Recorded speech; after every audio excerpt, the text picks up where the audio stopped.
Hey everyone, hope you're all doing well. Before we get into the locals video for Boa Hancock, I just wanted to go over Nen Garden's new sale they're running. I am affiliated with them. I have an affiliate link, coupon code Straw Hat Pecan for 5% off, which stacks with their spring sale they're doing, which gets you a buy one, get one any classic mat, 40% off using the code. Again, you can stack that with my discount code. They just posted a new amazing Whole Cake Island playmat. As you can see in person, Nen Garden is the playmat that I use in these local videos. I really like it. Really amazing artwork on this. Again, with Whole Cake Island themed set 11, right? A lot of Big Mom Pirate stuff. Definitely a cool playmat to pick up, as well as they got the Shanks playmat that I use in my videos. Really love it. And also, if you guys are interested in the Gundam TCG, they have a really nice looking playmat for that. Definitely a lot of dope stuff. They restocked a lot of their playmats. So again, you can use coupon code Straw Hat Pecan for 5% off in addition to the sale discount that they have right now. Also, I have my TCG player affiliate link in the description as well if you're going to be picking up anything off a TCG player. And also with the locals videos, I'll go over my deck list at the end. All right, really fun locals week, I will say. Who knows if I've spoiled the results with the title or anything. Also, I apologize for any glare on some of the cards, right?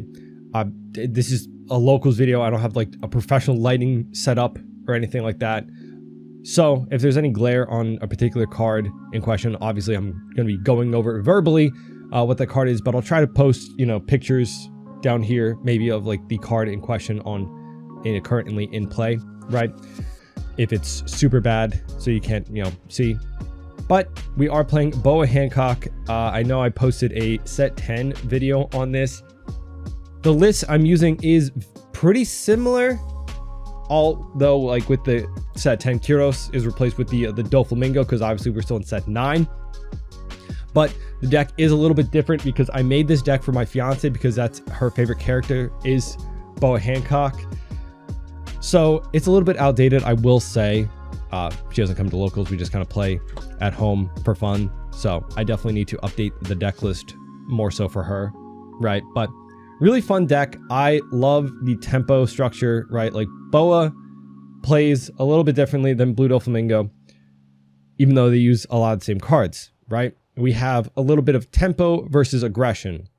And where Doflamingo is a lot of aggro, playing out bodies very quickly, like that's his whole thing, is cheating out bodies, going super wide, super fast, kind of trying to overwhelm your opponent while also controlling the tempo. Like in that regard with, some events, I don't know what Blue Doflamingo is running in terms of their events anymore, but they've occasionally used Grab Blade, Red Rock and stuff like that.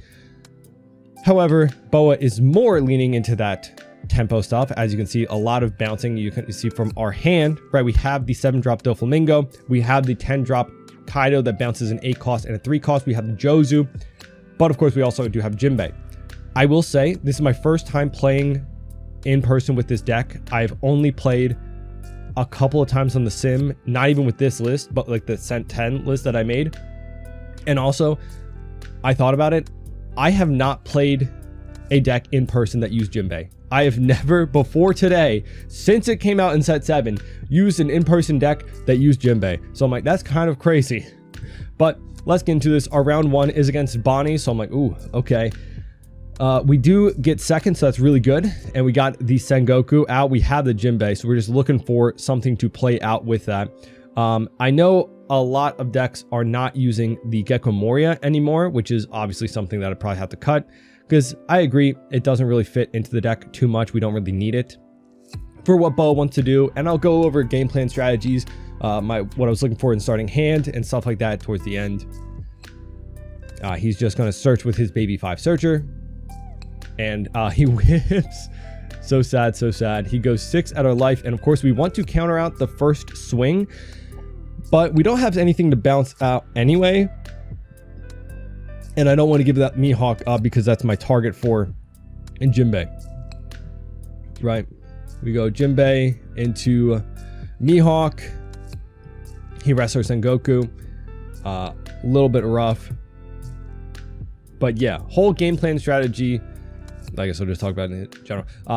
We're just looking to control the tempo, right? We want to stay around 4 cards in hand so we can use Boa's leader building. He plays out the Cavendish. Right, and the Searcher again, but does not search because he leaves 1 Dawn up for leader building. We just go 5 of life. Right, we want to pretty much bounce back or bottom deck whatever opponent just played out for their turn, while also keeping our hand size to a point where we can benefit from our leader ability bouncing. And here we are, unfortunately, because we didn't counter out of that first swing, too many cards in hand to benefit from the Jozu, bouncing back our Sengoku, and then bouncing back his Cavendish. So just removing what he just played out. So now he plays out the Carrot, keeping the Jinbei frozen. But it just means that he kind of lost out on, you know, having that Cavendish on board, right? And then we give a 2k to save the Mihawk. We go up to 8 Dawn,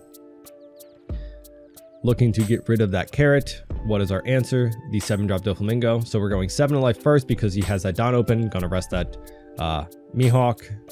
Gives us some counter. We go 5, counters out again. We go blocker just to have less in hand, so we can draw. Also, just having the blocker up is good. I do make a mistake here in second because we, you know, bounce that Carrot. We get to use Boa's leader ability. If you're not familiar with Boa's leader ability, it's like if you have 5 or less cards in hand, you can activate this ability. Whenever a character is removed due to one of your effects, you can draw a card if you have, you know, 5 or less in hand. So that's bouncing back to hand, bottom decking, right? And then he plays out the Cavendish, restands 2, then plays out the Carrot, freezes our Jozu. And here, he swings 5 at Mihawk. I should have blocked out, but I'm thinking to like counter out so that my hand size is down. But I didn't realize that my board is full. I'm really not used to playing decks that go super wide like this, right? I think the closest I have is like Bella Betty. But even Bella Betty, I play occasionally, not super often. So right immediately as I countered out, I'm like, dang, I should have blocked. I could have asked to take it back, but, you know, I was like, make the mistake, learn. Well, so we just trashed the Mihawk, which we could have had the blocker block out, so then we would have, right? We bounce back the Cavendish and I think that was the Searcher. I'll have to look back. The glare is actually kind of bad for me, but we give 1k. He goes 6 and then freezes again. We block, and then Doflamingo coming down. So then everything is frozen but the 10-drop Kaido. Yes. So all we have is 10-drop Kaido. We draw into a Grab Blade. We have the hand size so that we can draw if we bottom deck the Carrot with this. It sucks because it's not the most efficient, but, you know, we do get to draw off that. We have a really good board. We just go 15 of life, though, and pass. I could have Kaya'd to cycle, but honestly, I kind of like my hand. A lot of 2k counters to defend, and he swings into my board. And right now, he's at 1 life. We have a really good board. We just have to hope that he doesn't have a 10-drop, which he goes 5 at Jinbei. We give it 2k.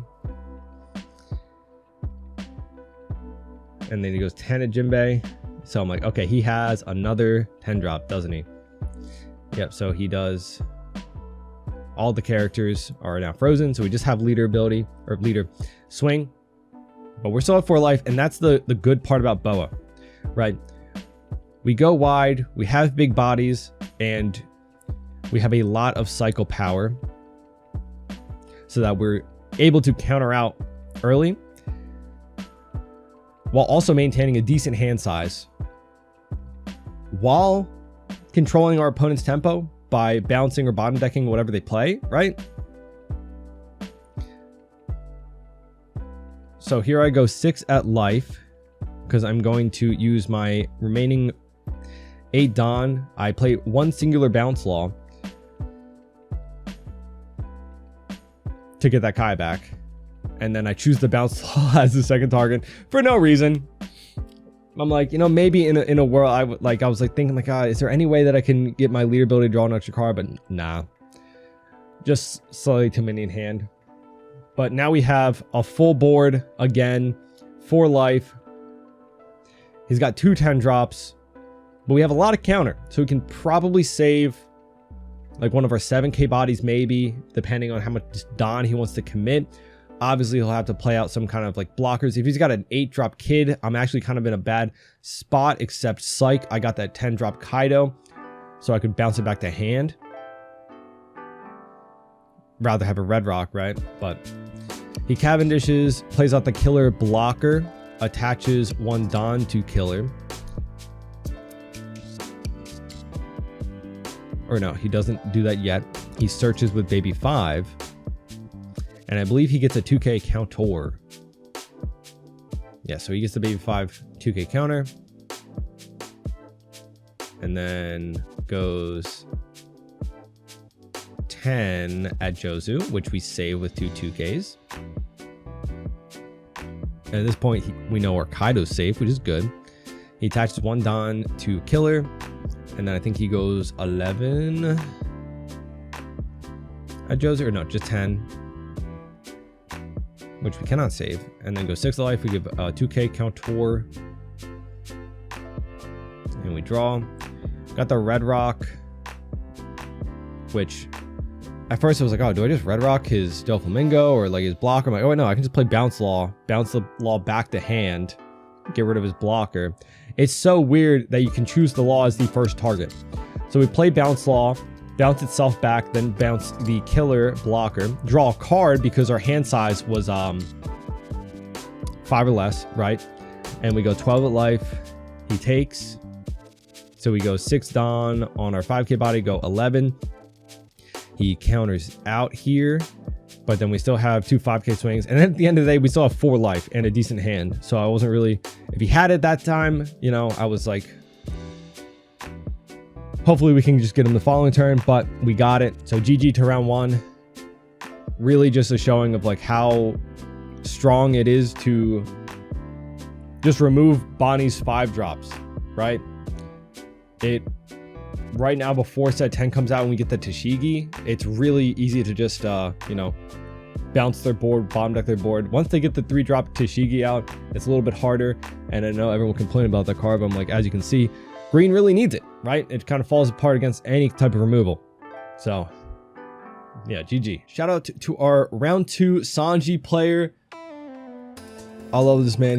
He's been on Sanji for a minute in set 9. I'm happy for him. Also, he has these sick leaderability things, so y'all can see visually once the leaderability is activated for both sides, which is nice. It also helps in the game too. He is going first. I think we won the dice roll, or I think he did, but he chose first because obviously he's aggressive, you know. Sanji.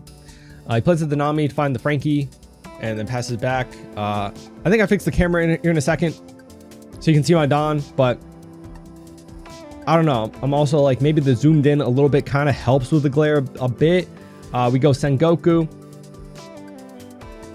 Take the Jinbei.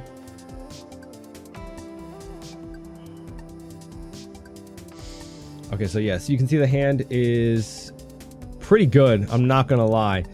We have the Jinbei into the Bounce Law, which is a great start, especially when you see the Sengoku. Bounce Law 2 just to get the hand size down a bit while establishing a blocker, right? He swings 5 of life, we give it 2k.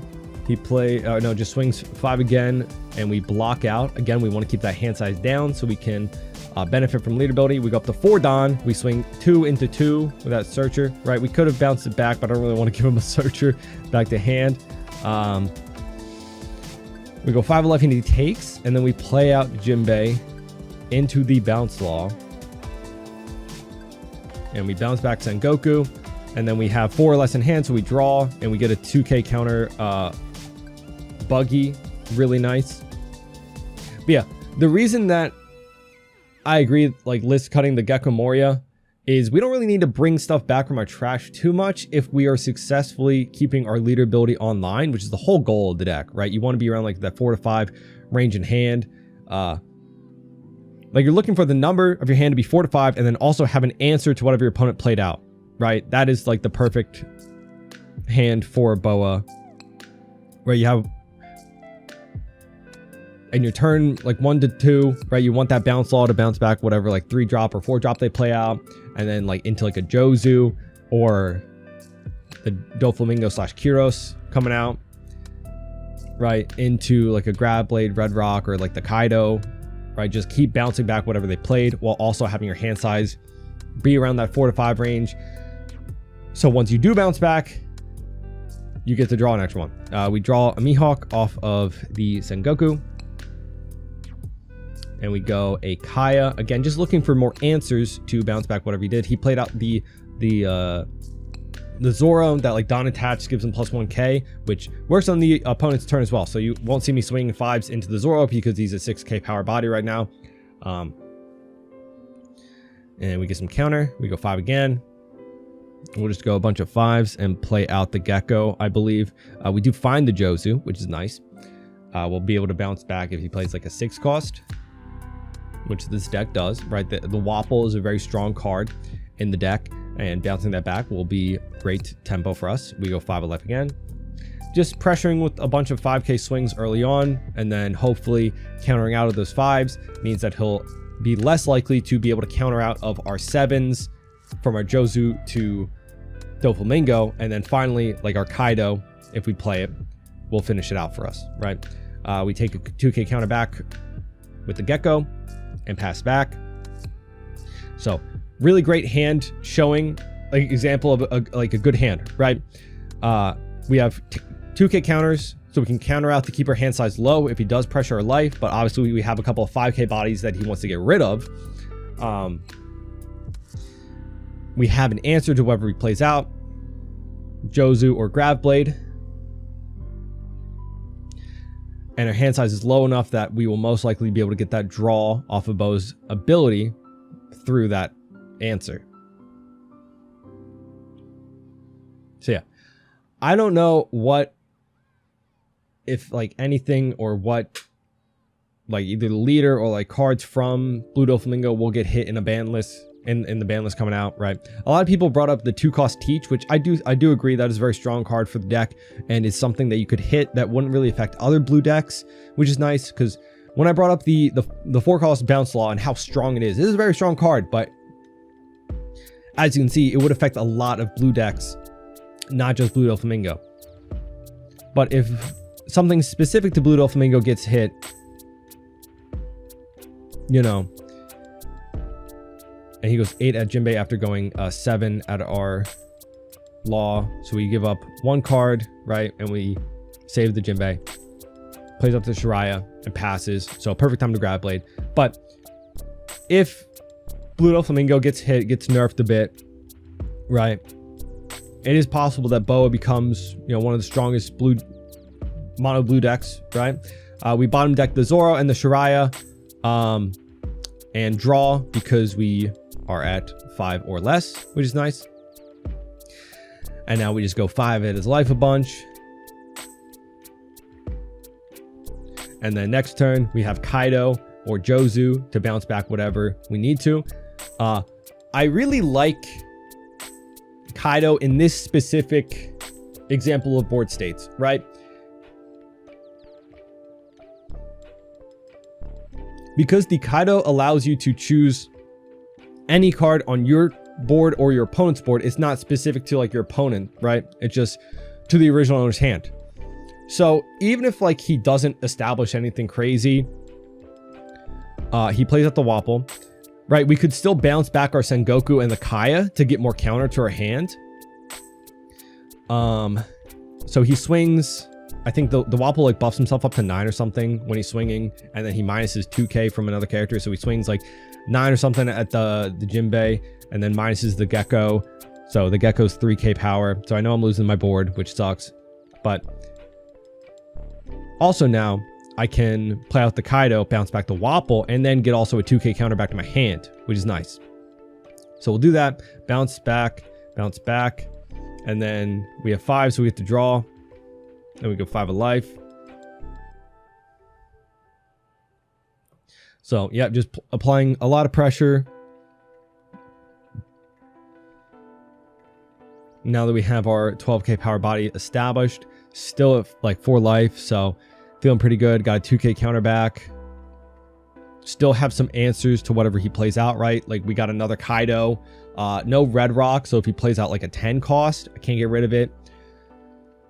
But he does play out the Rush Luffy.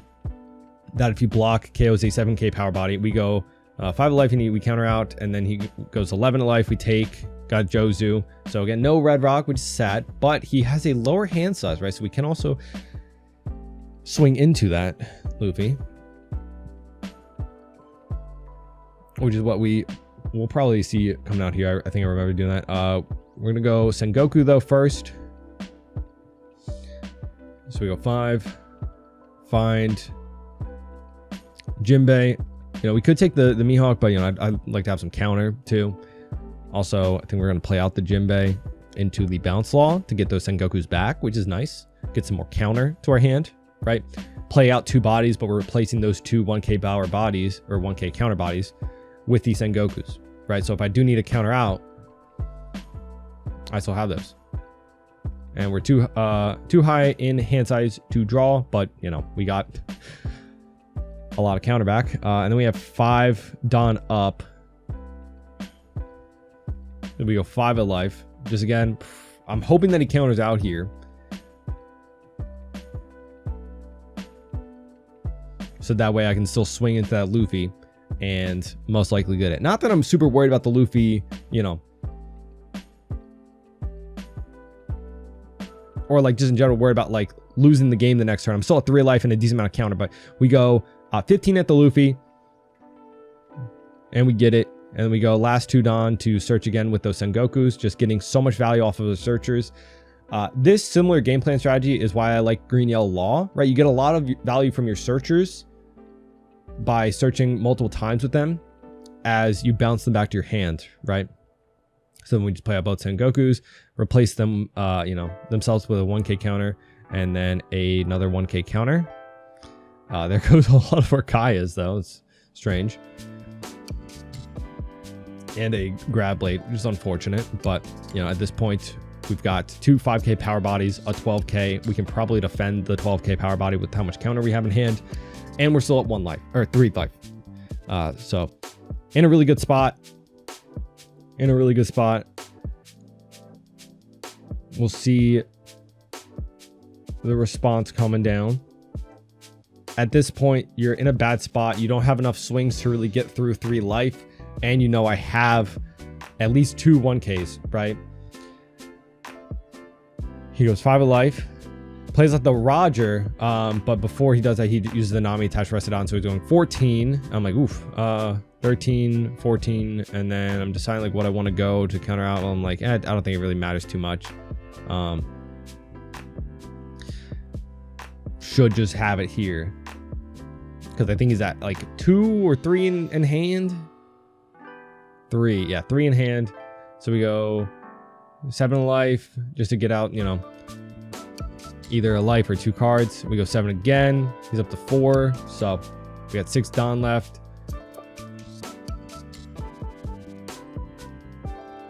So he has to give us 2. That now he has 2 in hand. So now I can go perfect numbers 9 and no Dawn up, so he can't get out of that. And then we go 14 and get it. So GG. Fun matchup. Again, just showing how powerful it is to control the tempo of a game, right? Bouncing back whatever your opponent plays out. Even though he's able to rush out anything, right? We limit to mainly only being, we have to deal with like 2 swings max per turn. Look at the hand. And I don't know why I decided to keep this, but also shout out to our 3rd round opponent, Red Uta. Man's 2-0 on it. I love to see it. I debated like, but I mean, we have the Red Rock, which is kind of good in this match because I know he does run some big bodies in his deck. The Pudding, I'm like, but the fact that we have the Sengoku and a Moria, so I'm like, okay, maybe we fix our hand with the pieces that we have, right? And we do find the Jinbei, which is nice, but unfortunately we lose out on the Bounce Law, and I'm like, I have literally nothing I can get back with the the Moria. He goes 5 of life, plays out the Vanilla Robin, right? If you don't know, Red Uta's ability is like you rest 1 Dawn, you buff one of your characters with no ability, like a vanilla character, by 2k. So 1 Dawn to go like plus 2k power on a vanilla. We just play out the Jinbei and the Moria just to have that wide board, right? Aggression early on. That's our best play. Well, our best play would be a Bounce Law that we can bounce back our Sengoku and then bounce back that vanilla, right? He goes 6 and then 5. We take and we give 1k counter. He doesn't swing with the Robin, which I think is a 3-5. Again, a little bit of glare, but I'll try and put some pictures up. We bounce back that and then bounce back the Luffy. Again, he can just play that out again, right? But at the same time, then he has to commit 5 Dawn again. And we know that, he needs Dawn open to use his leader ability. And we just go 5 and 5 again. Just trying to control what he's got on his board. Limit the swings. Make him use his Dawn to replay stuff out, while pepper him with 5k swings. But this is going to be a very scary turn. But that's also the good reason we have 5k power bodies. He has got stuff to swing at. So clears our board, but our hand size gets a little bit lower. We go up to 8 Dawn. Looking at that, 7 drop for sure. And also he has the 1 cost chopper blocker on the board. So I think we're gonna go 5 at that Robin, yeah. And he counters out, and then we go 7, and then he's like, I'll block, which is very, very smart because I'm about to remove your board if you don't. And then we'll, we draw from bouncing that back, and then we search with that, and we pick up another Jinbei, yay. Maybe I should take in the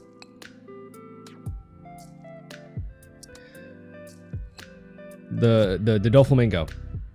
My mind turned off there for a second, but we have a couple of other answers, right? We got the red rocks, right? Which is fine. So he plays out the 7 drop Whitebeard that rests itself to KO a 5k power body or less, gives that rested Dawn on play to the Robin, and goes at the Jozu. We let it go, and then we go up to 10 Dawn. We go Jinbei into Moria. Get back, I believe, 2k counter, or no, a Jinbei. Very good, very good. And then we go 5 in hand, so we red rock that Whitebeard. Go 5 at the Robin, then go 7 in life. Looking really good now. We've cleared his board. Got a 7k power body. He plays at the Rayleigh, which he can't buff up with his leader ability, but Rayleigh's such a good red card that you should still run it. And then he's got the Chopper. He goes 5 in life. We give him 1k. So Moria is now a 2k power body for the turn. We lost our Jinbei. We don't like that Rayleigh being there, so we bottom deck that. Draw, nice and nice. We go 5 at life. Again, just consistent 5k swings multiple times a turn, right? While also bottom decking whatever your opponent plays out. Having to give a rad beam off of that and then just blocks. So I'm like, okay, he doesn't have a lot of counter, which is great. We Jinbei into the blocker Law just to protect our board, right? And also, what else am I going to play out? The buggy? I don't need to do that. He plays out 2 kid killers, but we're still at 4 life. So they are 5k swings. We take 1, go down to 3, and then block out.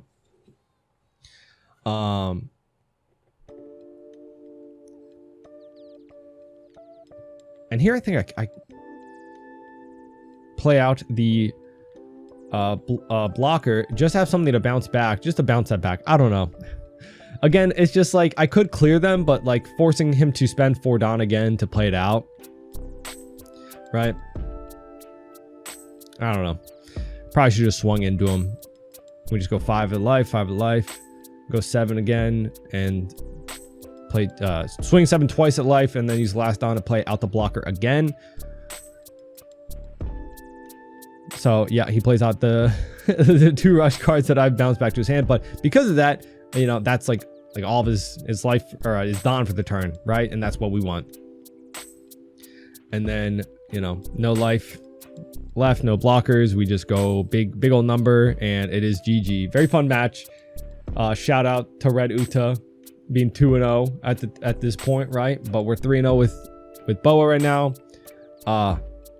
Yeah, really weird starting hand, but a good example of how if you can keep the threshold for your lead ability on, it's kind of easy to fix itself, or it can fix itself, I should say.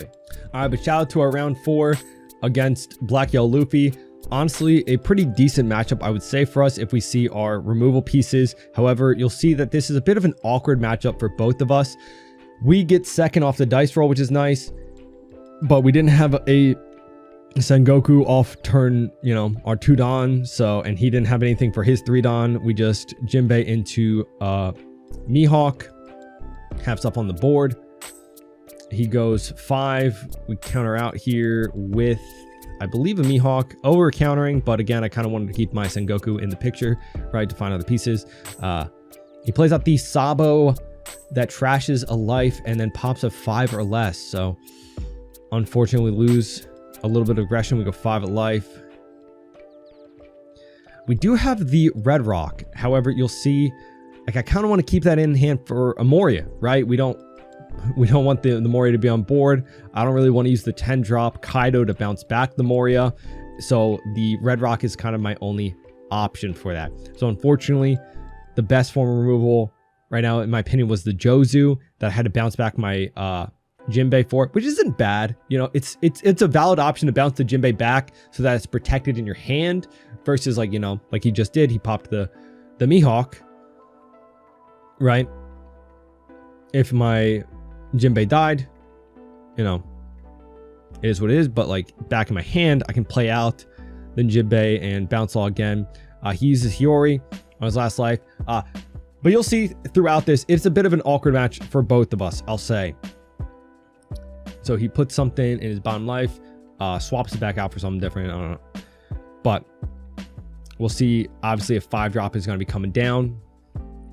The Luffy, the buff Luffy. Hand my man some dice. My unlucky dice. Dude, those dice give me... Now, today was actually pretty all right.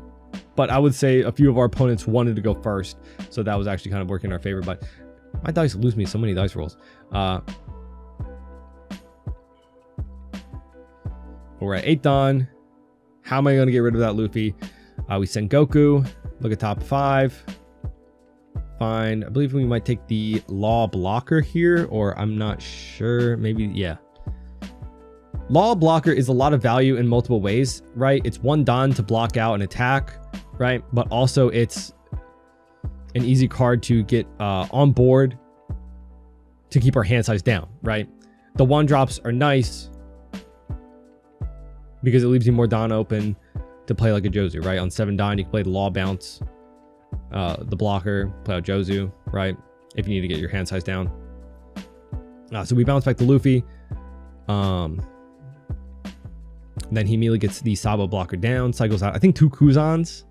So, you know, gets the Egghead Luffy, pops our blocker, gets that draw, plays out the Garp.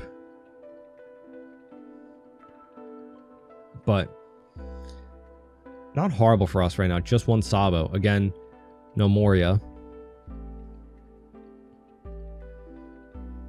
But unfortunately, I feel like I missed my early tempo, my early curve, not having the Sengoku on board on 2 Don, or like anything on 2 Don. And then also not having a lot of 2K counters. That's the thing you'll see in this. He was kind of pressuring our life with big swings. I didn't have like any 2K counters to block out the early hits. So my hand size for like the whole game was just too big to counter out. And then also you'll still see they're like all 1K counters for the most part, right? But I'm thinking, you know, he is a 9K leader. We Red Rock the Sabo, get rid of that piece. And then I have 4 Don left, so we just go 9 of life with Jozu, and then go 9 of life again. Just get some counter out, some 1K counters, pressure the hand size a bit. We don't have the pudding, right, to do it otherwise. Plays out the Sabo, to get it out of life. Draw 2, trash 2. And you still got the rocket, or the Egghead Luffy. Garb Searcher coming out again. And my hope is that he just only becomes a 7k leader, right? Like that would be good for us. Because we have those Jozu on the board. So it would be a little bit easier to swing into him. But the fact that I have to commit Don to the Jozu swing to apply pressure to his life means a little bit harder. Like I don't, the whole game I was honestly looking for a good time to Kaido, but it was never like super value because he was like 9k. So my Jozu wouldn't be able to swing. I would only be able to bounce back one thing on his board. Or if I chose to give him a searcher again, like, which is why would I give him another searcher, right? Allow him to find more of his pieces. So the Kaido was always like an awkward position. Also, the fact that he was kind of aggroing me down just with leader swings, right? Being like the buffed and a Don attached high leader swings I can't counter out of, because again, looking at my hand size, it's a lot of cards, but also it's a lot of 1k counters. Use the Luffy to play out the Luffy. So he's 9k again. Like just a Grav Blade would also save me. So that's also kind of rough that we lost the Mihawk early on, because that would have allowed us to cycle our deck, right? Find more of the pieces that I actually needed. But we lose that piece early on, kind of hurt us. He's going just a big swing at life again. Tendon again. Like I'm like, if I play out the Kaido, like what do I get from that? I'm like, okay, so also looking at this hand, like we have so many options, right? The Blocker do Flamingo, like I'm looking at that is a good answer, right? It does get popped by the Luffy. However, if I can pressure him enough that he has to block out with that Sabo, and then he has to pop the blocker with the Luffy, right?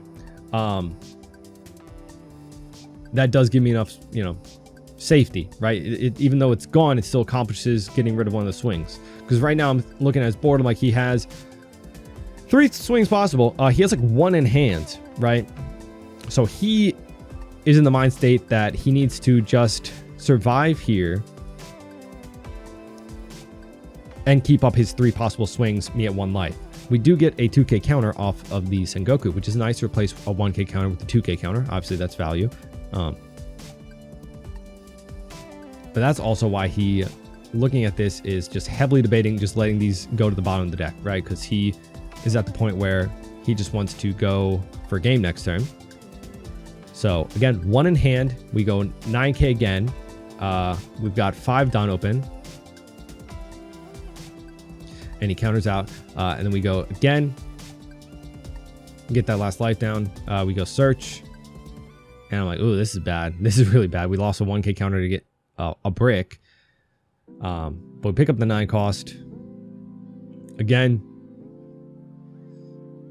looking at this, he is probably just going to go 4 game here. Not unless he has a Gecko Moria off of that 1 top deck draw. He doesn't have options. He can draw off the Luffy, right? But again, that doesn't give you a ton of options either, because then I can probably just go for game after picking up that Mihawk or something else, right? He goes 9. We go 2-2-1. He pops and draws. So he's got 7 Don left.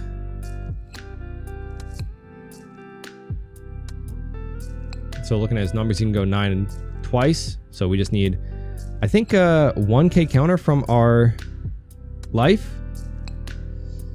Yeah, because we have 4 1Ks, which if we didn't play out that Sengoku, we would have perfect. We wouldn't even have to worry about this. But honestly, it was a little bit closer.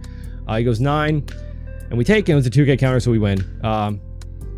He was saying at the end there that he was like, maybe I should just gone 11-11. But I'm like, I take the first 11, and then I have that 2-2-1 that I gave you, and then I have enough 1K. So regardless of the numbers, I would have got it because my life was a 2k counter. The unfortunate part was the whiff on the Sengoku not replacing itself with counter value. But also, the reason why it was such an awkward matchup for him was like the first Garp Searcher he played was 3 Gecko Morias. So off of the bat, 3 Gecko Morias were on the bottom of the deck. I'm like, that is rough. That is rough. That's unfortunate, right? But in turn, that also kind of put him on a clock. So that's why he was kind of just like pressuring me with the big swings just to my life. Because I was wondering, like, yeah, it is easier to swing at the 5K leader versus the 7K Jozu. But I was like, okay, why is he's just ignoring the Jozu, which is like my best option to like swing at him, right? I still have to commit a little bit of Don. So yeah, very valid to ignore, right? But I was like hoping that he would swing at the Jozu because, again, you know, it was just so weird that we had like no 2K counters until the very end there, right? Unfortunate. So a little bit awkward on both sides. Like, I didn't find many of my pieces to remove his stuff. He didn't find his geckos, right? So it is what it is, but we ended up going 4-0 with Boa. Really cool, really fun. Like I said, this was my first time ever playing the deck in person, and I haven't played it too much online, but it is very fun, and I'm looking forward to making it in set 10 because Kyros is very strong. I'm looking forward to it, but let's get into the deck list. But here's the deck list. Please don't flame me too hard. Like I said, a lot of these pieces were from like, I built the deck, I think in like 8.5 or maybe early set 9 for my fiance. So I have to update it, obviously. Think the right choice is taking out the Gecko Moria. Before we get into that, let's go over, you know, gameplay strategy, starting hands. Obviously, Jinbei, Sengoku, Bounce Law, where is he? This one. These 3 pieces are like super good starting hand. These 3 pieces. Alternatively, Blocker Law, just for something to bounce back with the Law to target something else, right? And keep the 2 4K or 4 cost 5K bodies on your field, right? And then having, like I briefly mentioned, the Jozu in hand 2, right? We want to go second. We want on our turn 1, our 2-Don turn, to play out 1 cost bodies to search for more pieces, but also keep our hand size down, right? Because of Boa's leader ability, you have to have Fireless in hand, right? You want to play out something every turn to keep your hand size down, and you want to counter out, right? So throughout the game, we're looking for a curve of bouncing back. So on 4 Don, you want Bounce Law, right? That's a really good piece to bounce back whatever 1 cost you played out, right? Hopefully the Sengoku, or maybe even the Buggy to stack your deck, so that, you know, you can get that counter back to your hand, maybe search again with it, but also have something that you can bounce back whatever 3 cost that your opponent played out, right? Removing their tempo. Then on 6 Don, you want Jozu, preferably, that if you had a second 1 cost from turn 1, you can bounce back that, or you can bounce back like Jinbei to play it out again to get, you know, 2 bodies out, protect the Jinbei after you swing 5 with it, and then bounce back whatever 5 costs they played out. Following up on that 8 Don turn, you want obviously Doflamingo or Kyros in set 10, establish a bigger body, you know, 7-7 or 7-9 in set 10 with Kyros, which will also bounce back whatever your opponent just played back out. And throughout the entire thing, you want to be countering out kind of aggressively if you can, or letting your board go, right? So you're at that 5-ish hand size, so that when you're bouncing something back on your opponent's turn, removing their tempo, you're drawing with lead ability, right? That's how you keep your hand size up while removing pressure from your opponent's board. And then on 10 Don, obviously we have our events, our Kaido, Mihawk. Mihawk is good because you can establish a 1K or 1 cost body, right? Removing something from your hand, right? If we play out the Blocker Law, like I mentioned briefly, you get a lot of value, primarily just on your hand size, right? If you're at like 6 in hand on 10 Don, is like a perfect opportunity because you can play out the Law, or I guess you would have to be at 7 in hand, right? Play out Law, bumps you down in hand size, and then you can bottom deck something. Boom, now your hand size is good enough for leader ability, right?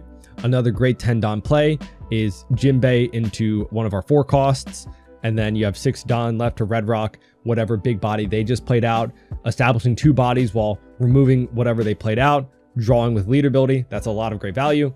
I think I do want to up the grab blade. The list that I posted for set 10, right, ran some 3000 Worlds too, which obviously is really good against Blackbeard for Burgess. But the events are just they're so fun in this deck, right? It feels, to me, Boa is like what blue kind of should be in that tempo removal and bouncing, right, through events. So our games kind of look like this, right? You start off going second, hopefully, play out a 1 cost, then following up, playing out Jinbei into Bounce Law, preferably, you know, then Jozu, then Doflamingo, and then one of our big bodies, or events coupled with some of our smaller bodies again, right? So the entire game, you're playing on your own curve with your own bodies, right? But also aiming to counter your opponent's curve by using our progressively bigger bounce and removal cards to remove what they just played. So the aim of the deck is to basically remove whatever your opponent just played out, keeping your hand size at that 5 or less, and establishing our own little bodies that, again, are just swinging 5k, 5k, 5k multiple times per turn, pressuring a little bit of counter out of your opponent's hand while, you know, you are giving them those cards back that they just played out. They have to spend that Don again to play it out, or they're countering out with it, which is also good. And then we're ending the game by, you know, playing our like mid-range bodies, like our 7k power bodies, which, you know, Kyros ups that by being a 9k power body, or our, you know, Kaidos to remove any, like almost anything, Mihawk, right?